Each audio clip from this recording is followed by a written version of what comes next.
이 자리에 참석해 주신 내빈 여러분께 감사드립니다. 새정치민주연합 위메카 민홍철 국회의원님의 인사 말씀. 또 제대로 없지만은 엔지오일 같은 거 하나만 보내도 난리가 나거든요. 그래서 토론회나 아니면 세미나 공청회 이런 거 굉장히 많습니다. 사실 오늘 2주차 발전에 관한 토론회, 제도 개선 토론회가 이제 아마 그동안 몇 차례 아마 있었을 겁니다. 그러나 이제 전반적으로 여러 가지 제도 개선을 한번 논의를 해보겠다라는 그런 측면에서 김필수 교수님과 함께 자리를 만들어보자 해서 오늘 이 자리를 개최하게 된 것입니다. 사실 저도 현황을 보니까 2013년 말 기준으로 우리 자동차 그 등록 대수가 벌써 200만 대, 한 210만 대를 넘었더라고요. 그런데 사실 아시다시피 여러 가지 제도가 현재로서는 다소 이제 미흡하죠. 다 도로교통법이라든지 도로법, 또 자동차 관리법 이런 데 다 규정을 되다 보니까 여러 가지 이제 관리 제도라든지 또 정비 제도라든지 또 검사 제도라든지 폐차 문제까지 상당히 그 일종의 사각지대에 있지 않는가라는 측면에서 또 인사사고와 관련해서도 여러 가지 보상 문제까지 또 우리 이륜 자동차의 국내 산업의 발전 이런 문제도 아무래도 이제 또 소홀히 하는 측면이 있지 않는가. 또 고배기량 같은 경우도 레저 활동으로 활용하고 있는 그런 이륜 자동차를 보면 고가로서 수입품이 되라서 그래서 여러 가지 측면에서 국내 이륜 자동차의 산업 발전뿐만 아니라 여러 가지 제도 개선을 할 필요가 있고 토론을 통해서 그런 도출된 내용을 제도화하고 또 필요하면 입법화도 해야 되지 않겠느냐. 그래서 이륜 자동차와 관련된 국민 생활 편익이라든지 또 레저 활동에 있어서의 어떤 편익 또 국내 이륜 자동차의 산업 발전 어떤 육성 여러 가지 측면에서 상당히 유익한 논의가 아니겠느냐. 그래서 오늘 이 자리를 만나게 된 것으로 알고 있고 저도 그렇게 보고 있습니다. 아무쪼록 오늘 토론회가 아주 알차게 진행되어서 전반적인 이륜 자동차 발전의 계기가 되고 함께 논의할 수 있는 그런 자리가 됐으면 바랍니다. 그 다음에 대표님 참석해 주셨습니다.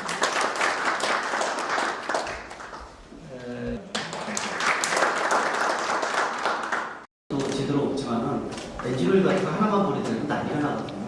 근데 사실 이륜차에 대한 부분들은 불문이었었고요. 또 관심도 전문가도 상당히 적었습니다. 그러다 보니까 지금 이륜차 산업 완전 도태 위기고요. 이륜차 문화 거의 없습니다. 창피해서 얘기도 못할 정도거든요. 이게 바로 이제 자동차 산업은 40년 만에 세계 최고 수준까지 올라갔는데 이륜차 자체는 후진 개념, 완전히 불모지입니다. 균형 발전이 상당히 중요합니다. 그런 측면에서 좀 더 관심을 가졌으면 하는 생각이 들고요. 저도 이륜차에 대해서는 10여 년 동안 각 자문부터 별의별 짓을 다 했었는데 쉽지 않았습니다. 그래서 민 의원님이 이렇게 좋은 자리 좀 마련해 주셔서 감사를 드리고요. 이 시점이 굉장히 중요한 타이밍이라고 보고 있습니다. 그런 측면에서 오늘 제가 설명을 드리니까 짧게 설명드리겠지만 이륜차 전체적인 문제, 더욱이 오늘 주제가 핵심이 일단 스타트 자체를 고배기량부터 뚫어주면요 상당히 의미가 있습니다.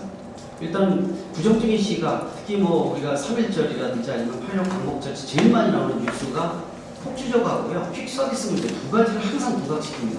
심지어는 어느 해는 폭주적이 없으니까 뉴스 꼭지를 딱 잡아서 발표를 하는데 없어서 발표를 하더라고요. 요번을 왜 안 했을까 발표를 하는 겁니다. 그러니까 그 정도로 부정적인 시각이 크고요. 뒤에도 나오지만은요 폭주적과 퀵 서비스의 문제는 이륜차의 문제가 절대로 아닙니다. 폭주적은 청소년의 문제로 접근을 해주는 게 맞고요.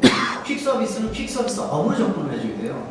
그러니까 접근하는 방법이 완전히 틀렸다는 거예요. 이륜차는 문명의 이기로 만들어서 바퀴가 돌고 있면서 장점이 도로교통, 일반 공로상에 다니는 교통수단 중에서 가장 핵심 중에 하나입니다.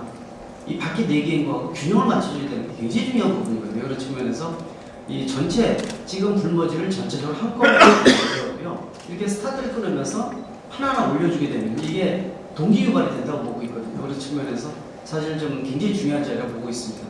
이런 토론의 자리가 오늘 이렇게 컸으면 이런 식으로 동원을 해서 꽉 채웠을 거라는 생각이 들어서 저는 한 20명 들어가는 자리를 생각해서 한 동그랗게 원탑으로 이렇게 회하는 걸로 생각을 했습니다. 이렇게 미리부터 좀 했으면 훨씬 더 관심이 높아질 거라고 생각합니다. 아마 오신 분들 한 분 한 분이 아마 이런 생각 갖고 오셨다고 생각하고요. 오늘 제목은 사실 스타트 2년째 전용도로 운행관에서 고백이랑 이렇게 이제 스타트를 끊어놨는데요. 사실은 2륜차 전체적인 것, 특히 고백이량에 대한 2륜차 문제를 어떤 식으로 접근하는 것이 좋은지, 그래서 이따가 패널 분들, 전문가분들 오셔서 말씀도 나누도록 하겠습니다. 일단 제가 스타트를 끊었어요. 그리고 그렇다면 스타트 끊는 고백이량 2륜차를 어떤 방법으로 접근시키는 것이 가장 좋은 방법인지, 아마 이게 스타트 끊어서 이 좋은 사례가 생기면 자연스럽게 모든 부분이 풀리지 않을까 이렇게 보고 있습니다. 저는 한 4, 5년 정도를 보고 있습니다. 그래서 필요하면은 뭐 민현님하고 상의를 해서 1년에 한 2번 정도 2륜차 문제를요 하나하나 접근시키는 겁니다. 지금 2륜차 정비나 관리에 대한 것들 있죠. 이거부터 시작을 해서 지금 자격증에 대한 것들 전혀 없죠. 그 다음에 뭐 아시다시피 검사제도 지금 문제가 있습니다. 지금 올해 환경부에서 해서 환경부 제가 신도 있고 나누고 있거든요. 얘기를 하는 거예요. 이런 환경 보험 문제 심각하죠. 지금 뭐 종합보험 거의 못 들고 책임보험도 의무화되어 있지만 중간부터 안 드는 사람 너무 많아서 무보험인 사람 굉장히 많습니다. 이런 부분들부터 그 다음 폐차제도부터 하나하나를요 한꺼번에 해결하기 어렵습니다.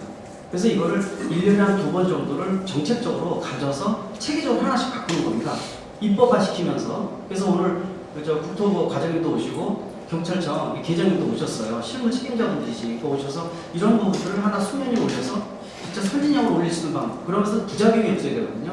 2륜차에 대해서는 국민들이 부정신식이 큽니다. 왜? 나쁜 것만 보다 보니까 좋은 걸 하나도 못 봤어요. 좋은 거가 너무 많은데 그 부분을 보여줄 필요가 있습니다. 그래서 하나하나 선진형으로 바꾸는 계획을 삼았다는 생각이 듭니다. 그래서 이게 첫 단추라고 생각을 하고요. 2륜차에 대해서는 이인영님한테 말씀을 드려서 특히 이제 국토교통위원회 소속이시니까 더더욱이 의미 있는 자리가 되지 않을까. 그래서 측면에서 오신 분들이 나중에 이런 이 정책 토론회가 있으면 꼭 참가를 해주셔서 좋은 의견을 말씀해 주시면 좋은 자리가 되지 않을까 이렇게 보고 있습니다. 전체적으로 우리나라 자동차 산업이 굉장히 급변하고 있다는 거, 뭐 올해 15% 수입차도 늘어나고 있고요. 지금 분석으로 인해서는 20%가 넘어간다고 나오고 있습니다. 그만큼 국산차에 대해서 NT 현대도 많이 나오고 있고요. 굉장히 많아진다는 걸 알 거예요. 리콜 부분, 또 소비자에 대한 것들, 제가 저번주 발표는 자동차 급발진에 대한 것도 또 심각하죠. 수면 위로 올렸는데 이 부분도 오늘 과장에 오셨지만 국토교통부하고 이미 얘기를 많이 했었는데 아마 이런 부분들도 올려서 좀 더 냉정하게 해야 될 부분이 아닌가. 그런 측면에서 세계적으로 소비자 중심으로 많이 변하고 있다는 것. 또 자동차 메이커도 변해야 되는 것 중에 하나가 소비자를 만큼 배려하는 것과 이 부메랑 효과, 리사이클링 효과이기 때문에 결국은 돌아오게 돼 있습니다. 그래서 이런 부분들도 상당히 중요한 흐름 중에 하나가 바로 2륜차의 문제도 소비자 접근에서 해야 된다는 부분을 분명히 말씀드립니다.